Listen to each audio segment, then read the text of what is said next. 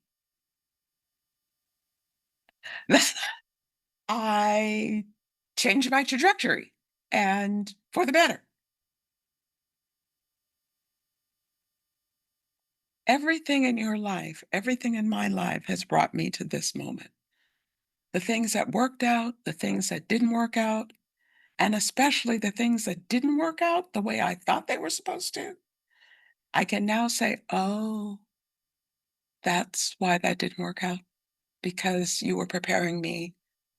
Remember, I said faith. You were preparing me for something else. And so, one of the defining moments of my career was when I was asked to leave a certain company, and I was crushed. I was just, what in heaven's name has happened? And I volunteered for a company that I very much believed in. It was called, oh my gosh, what was it called then? Anyway, they put on a courses called the Excellence Series. They were personal growth classes. Many of my family went through those courses as well, and I volunteered for that company, which meant I got up and I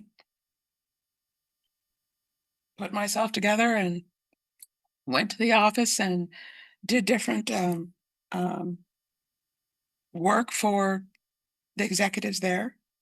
And one particular executive who I worked with, who was very, very, very, very brash, very, very outgoing, and what have you. And I'd been working there probably, oh boy, probably about 8 months by that time. And she asked how my search was going for a job. And I told her what was going on at the time. And she said, well, when you're sick and tired of being sick and tired, you'll change. I Smoke came out of my ears. I was just, how could you say something like that? Well, the fact of the matter is, 2 weeks later, I was an assistant controller at a smaller high tech firm. But she was right. I mean, it just made me spit mad, but she was absolutely right. I had gotten comfortable because I wasn't willing to risk. And literally, it was not very long before I had a job and I was working again. So it was very, very true. When you're sick and tired of being sick and tired, you will change.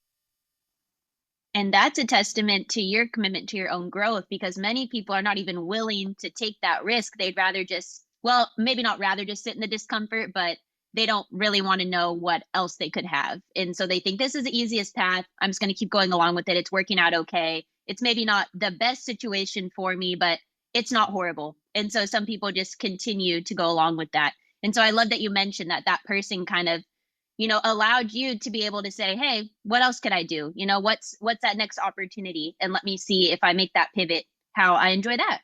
And so that's always great to kind of like reassess, I think, your path. But also remember that mentors can sometimes, like I said, make you so mad that you have to make another decision. But also, I've had mentors, uh, gentleman here at the Foster School, Michael Verschow, he is executive director of the Consulting and Business Development Center. He was the one that came to me, what would this have been? In 2021? Yes, 2021, and asked me if I would like to teach a course in business banking. And I said, "Excuse me?" By that time, I was at Seattle Foundation. I was uh, close to being the DEI director. I was the controller, and I was going to be the DEI director. I said, I'm over here on the DEI side here. I've had 30 years in the financial world, and said, but your family's legacy and da da da da da. I'm like, ugh. And I said, well, when are you thinking about this? I'm thinking another year or two. It's like, no, this was in June. Literally, it was in June. So, yes, what was that? 4 years ago.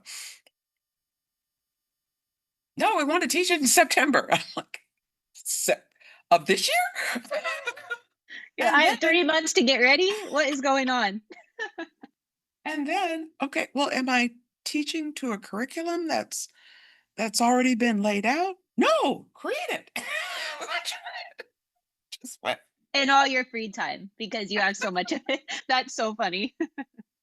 said no. No, my summer's planned. But anyway, yes. So I agreed to not only create it, but to, of course, to work with Dr. Bradford, which has just been just an absolute dream. And so I teach in winter quarter.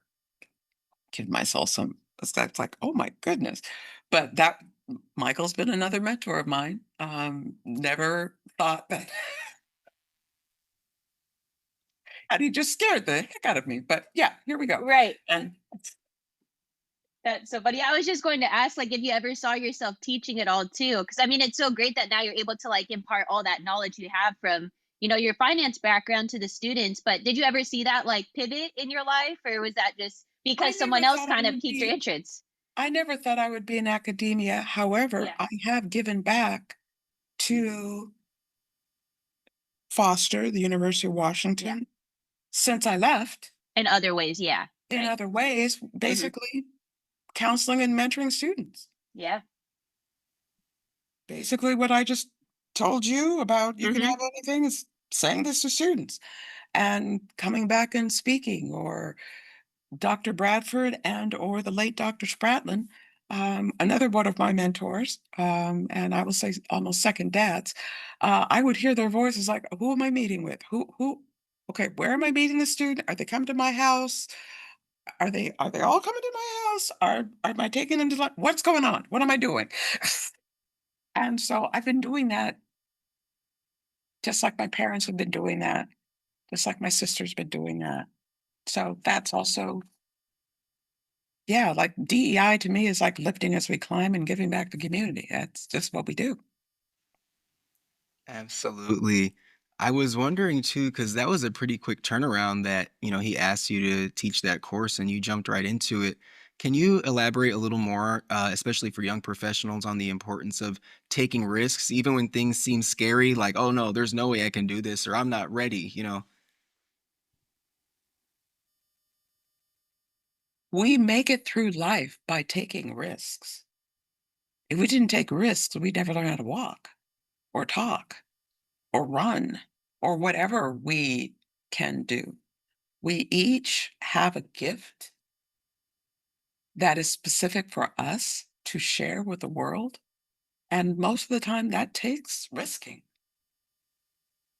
Now, when one is comfortable in oneself, one can risk.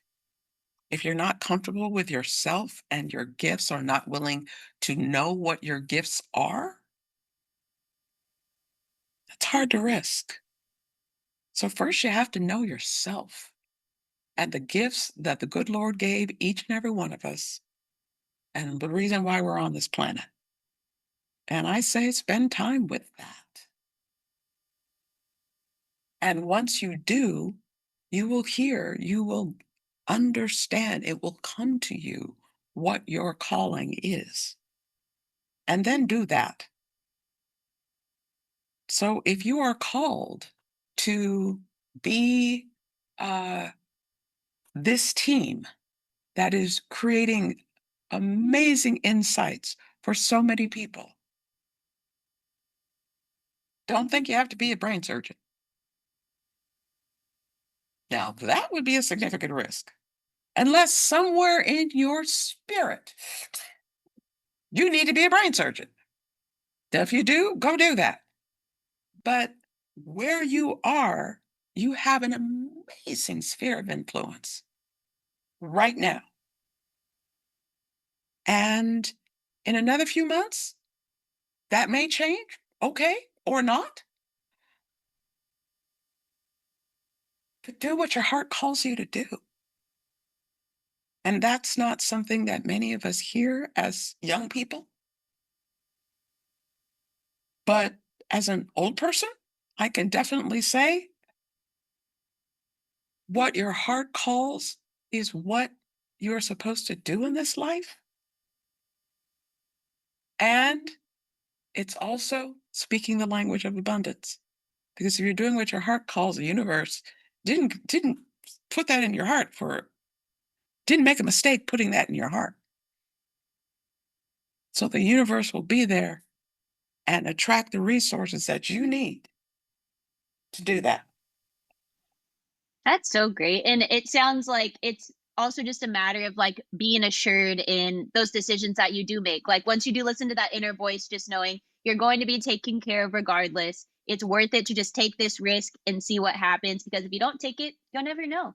And so I think like being in that uncertainty, that's what I've heard from many folks we've had on, this platform is that they were willing to like really sit in that and understand how they were feeling in every moment and like figure out, okay, what do I need to do to adapt in order to like reach that next step of where I'm trying to go. And so I think that's very helpful. Mhm. Great. Universe is And there for moving, yeah, that's great. Yeah, and then moving forward into our next question, it'll be more about your work at Foster's, which you've already kind of spoken of about cultivating belonging for all. And it's really you just being generous with your time and wanting to help folks and giving back. And I've always appreciated that about you is that you're very personable and one of the most personable leaders on campus. And like folks can really feel like they can just come up to you and ask for these questions. And I have no idea how you have all the time to do that. But I'm grateful for it. But as the Associate Dean for Inclusion and Diversity at Foster's, what is your largest goal in this role when it comes to cultivating belonging for all? Sorry if it's hard to pick one goal. Yeah. I have to stick with belonging. And when I came through Foster, and of course it wasn't called Foster then, my business school counselor told me that I would never make it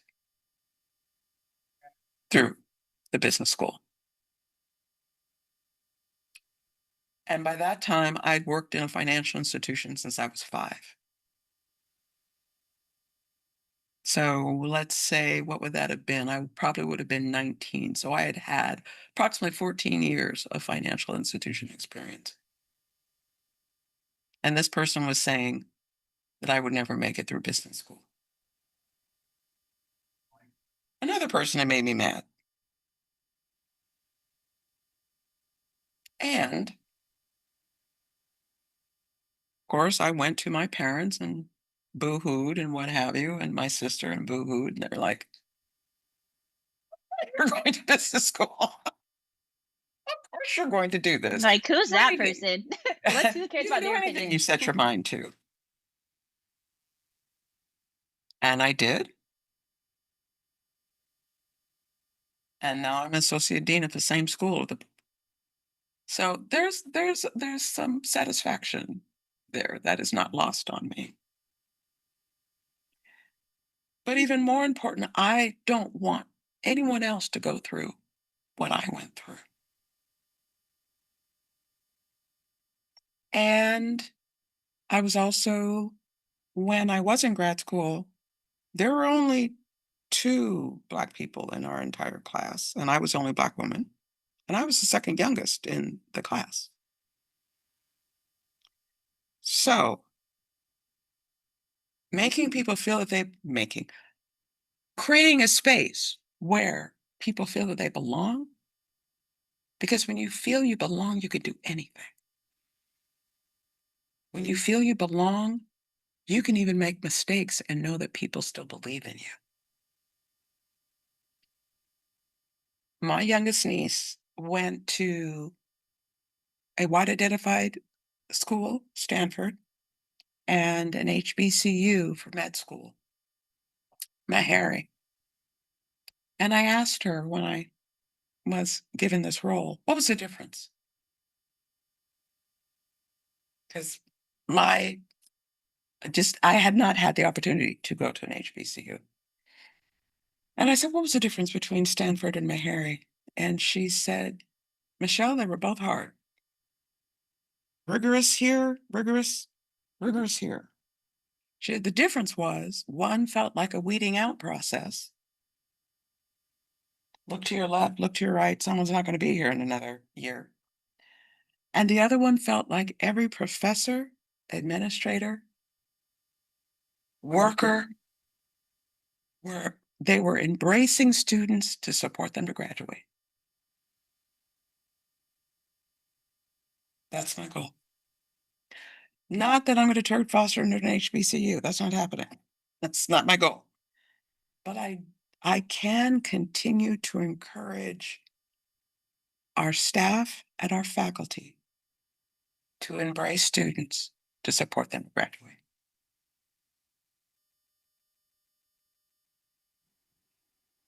Thank you so much for that. That's very, very important. And, your guidance to young professionals is invaluable to them. I know. Thank you. Of course. And that leads great into our next question.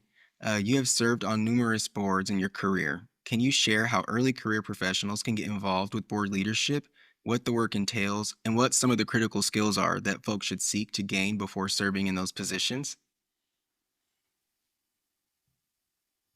Well, number one, believe in whatever board that you are interested, whatever company you're in. You need to do your homework to make sure that this is something that you choose to support. Many boards have internships. Like you can be a board fellow, meaning you attend the board meetings, you're listening, you're getting the information. You may not have voting rights yet, but it's teaching you how to be on a board. Many nonprofits have board fellow programs. And so, if you're interested in any kind of nonprofit work, I would encourage you to reach out to their board chairs. Most of them are online. Their emails are on the website, and ask if they have a board fellows program. We have a board fellows program here at Foster. So that's, of course, I've got to plug my own school. That is another way. I think what some of the critical skills are being willing to listen and discern what the goal is for the organization that you're interested in. So there's their mission statement and their purpose statement, and it all may sound wonderful and good, but as you learn about what's really going on under the covers, is that something you still want to support? Because purpose statements are wonderful, but you have to have what people read and what people experience. They have to have they have to be in sync. And if they're not, you might want to walk away.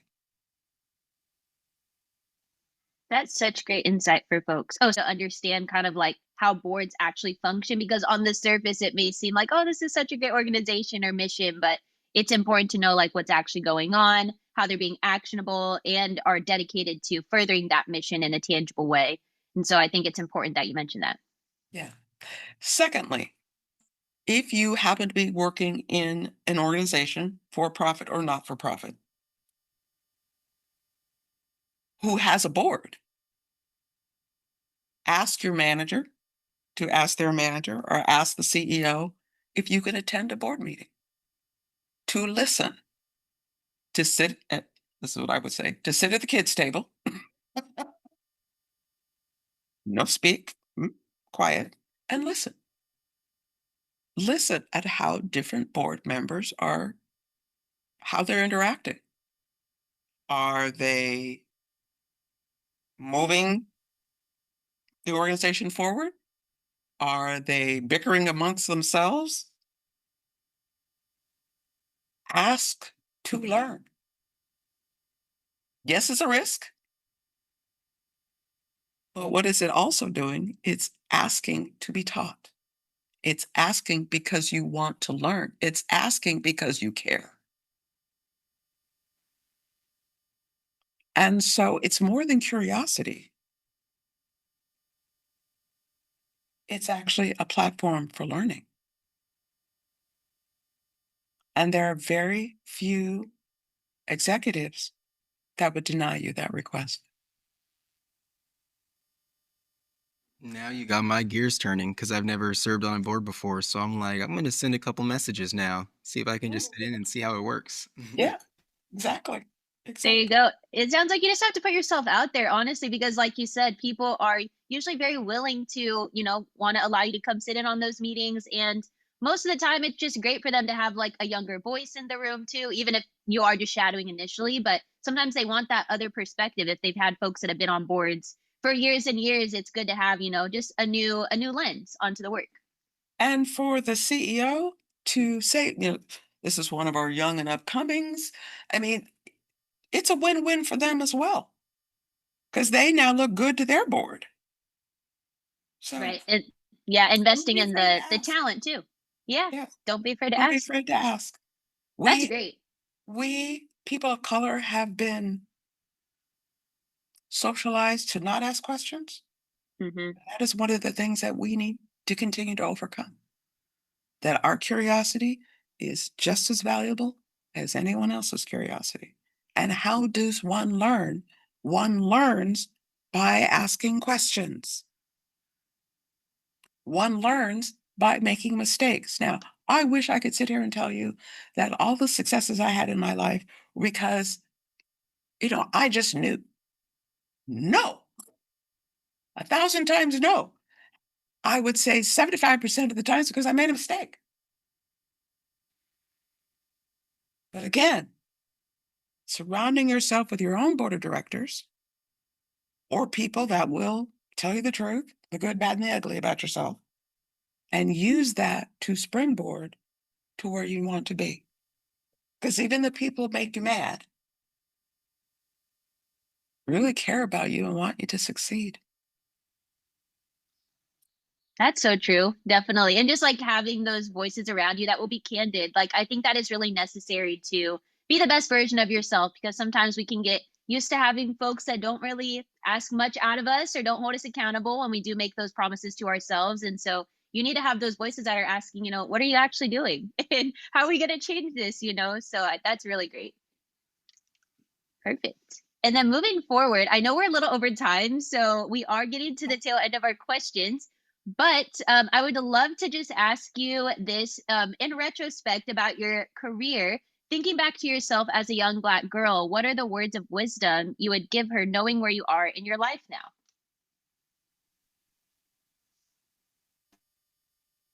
I would tell the younger Michelle, you can do anything. As my father and mother said that to me, I would say that more to myself and believe it that you can do anything you set your mind to. Focus on what you want, not what you think you can have. And that we live in an abundant universe that just has one question for for for me and for everyone on the planet. And that is, what do you want? How is none of your business.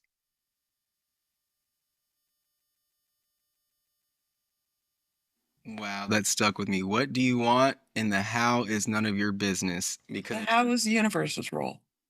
Stay in your own lane. wow, yeah, because so often we have an idea and we want to control the trajectory or how we get to where we go. And so that is a huge piece. Let the universe know what you want, and the how is not for you to know. Just stay in the present. Mhm. Great. Yeah, no, that's very, very helpful. And yeah, just moving forward, I know you've spoken about it's really important to cultivate relationships with family, friends. I know you spend a lot of time, in the community doing stuff outside of work, which is so important just to nourish our souls because a lot of times as like young professionals, especially being in predominantly white workspaces, sometimes we feel like we just need to prioritize work over everything to prove ourselves and work twice as hard and that will just burn you out over time.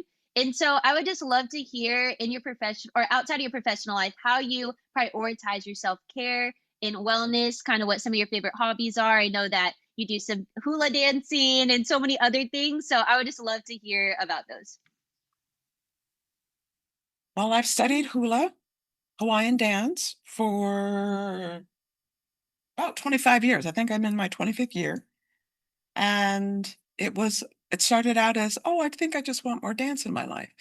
Didn't know I was going to adopt another culture and I was going to be doing it for this long, but I absolutely love it. I sing in a rock and roll cover band. Uh, my husband is a keyboardist. He had a band back in the day, R&B funk band back in the day, which is name is Pleasure. You can look that up in the annals of music. And I love to sing, so I gave myself voice lessons. I sung in choir and in chorus in high school and what have you. But when I was 30, I decided to give myself professional voice lessons. And so, because I wanted to know if I had a solo voice. So I love to sing. And uh, I also just love to move. I love to be outside. I love to bike. In fact, my husband and I gave each other electric bikes for our birthdays last year. And now that the weather is gorgeous today, I wish I wasn't going to get on a bike at 7 o'clock this morning so I could be here by 8. Otherwise, I would have. That's way too early. Yeah. I This don't is blame you. way too early. But I now, at least once a week during the good weather, I back to work from Queen Anne. And at my age, that is always just, I'm just get so proud of myself. No, that's such a good way to get the exercise in too without really thinking about it. And you just start your day, getting outside, being active. It's great. Yes, yes. And in fact, it's so funny you asked that question because just last Friday night, at the Northwest African American Museum, Danny Terrell, who is an amazing choreographer, gave line dance lessons. And so Friday night is date night for my husband and I. And so we went, and with all these wonderful people of all different ages and shapes and sizes, we were doing all sorts of line dancing that we'd never seen before, but it was really, really fun. So it's just be out in the community. What else can we do that may be just a little different? And mostly be in community, not only with ourselves, but with others, seeing family, seeing friends. Saw one of my favorite sister girl. We known each other since we were 3. It's a long time.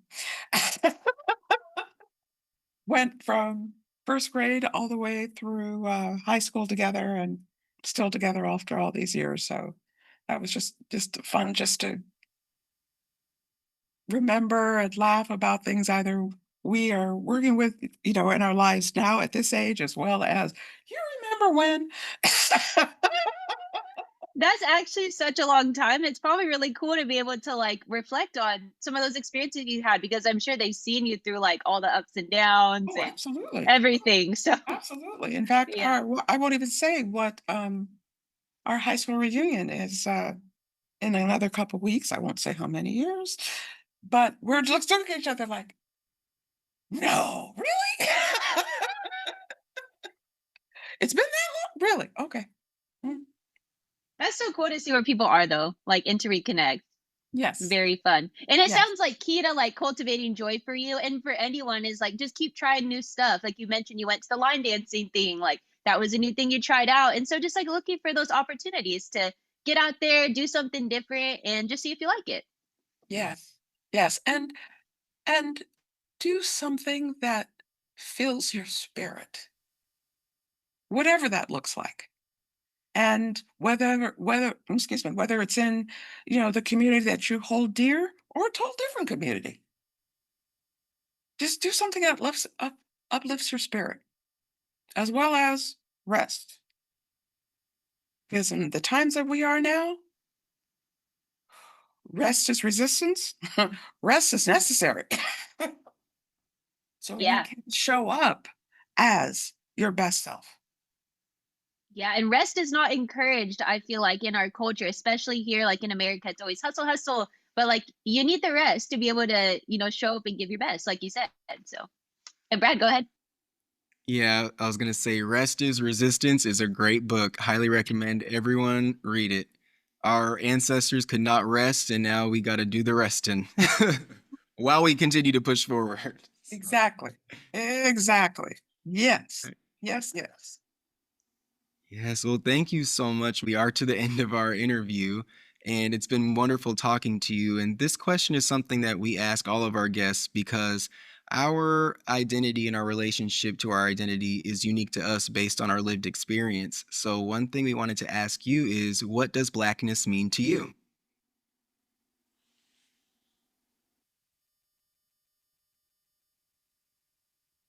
Blackness means relationships, perseverance.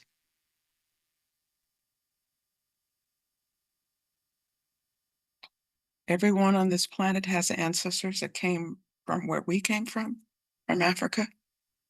So I would say originality. We are the firsts, and we shall not be the lasts. Thank you so much for having me. Thank you so much. Yeah, I don't even know how to follow that up. It was so great. And yeah, just very impactful to think about like the ingenuity in our community. Like it continues to inspire us and just incentivize like others to continue to, want to give back, like you mentioned, and like build the relationship. So yeah, I just love it. I love talking to you, Michelle. This was so fun. I was like, she would be so perfect to have on. And so I'm glad we finally were able to get you on here out of your busy schedule. I know spring quarter, it's getting a little bit wild with all the graduation stuff coming up, but and your reunion. I hope you have fun at that. That's great. But yeah, if there's anything else you'd like to add, feel free. But other than that, we really appreciate your time so much. Well, I just want to say how proud I am of both of you. Well, thank you. I know it just does my heart good to see younger people doing something that uplifts us all. I mean, you are lifting as we climb. Thank you. Thank you. You're gonna make me emotional on a Monday morning. Like I feel the waterworks coming. No. Well, you make me so happy. You two make me so happy that what you're doing, why you're doing it, and oftentimes when you're just doing what you're supposed to do, you're just working your calling, if you will. You have no idea who else is watching. You have no idea what impact you have. And someday someone will say, I remember when I heard this particular podcast, not necessarily this one, but one Yeah, of the yeah, ones that you've yeah. done. And I I changed. It gave me the courage to change, to pivot, to start or to stop. That's going to happen to you. And when it does, it is the most satisfying feeling because you know you are doing what you are supposed to do. You are giving the gift that you are supposed to give to this planet right now. Thank you so much. That was very Thank you. heartwarming, truly. Yeah. Those reminders are very helpful, truly. They are. Yeah, especially when we're doing it and sometimes we forget to like appreciate what we've actually created. And we Yeah. don't always have the opportunities to like hear from folks about, how we've maybe impacted them, but it is good for us to like think about that, the gravity of, some of these stories that we share like that they could have on people's lives where it may actually like change their life or they may make a like decision because of something they heard on here. So Yeah, Mhm. thank you so much. It will happen. I guarantee you. It Thank will you. happen. All right. Well, you've impacted us in Oh, this my hour and a lovelies. half. So thank you. I hope you have a great rest of your day. We deeply appreciate your support as we work to uplift the Black community and explore our unique experiences within the Black diaspora on Identity Unboxed. Authenticity is your guide to cast an impact on the world that you will be proud of. Signing off with pride, Tiana And Brad. Thank you so much.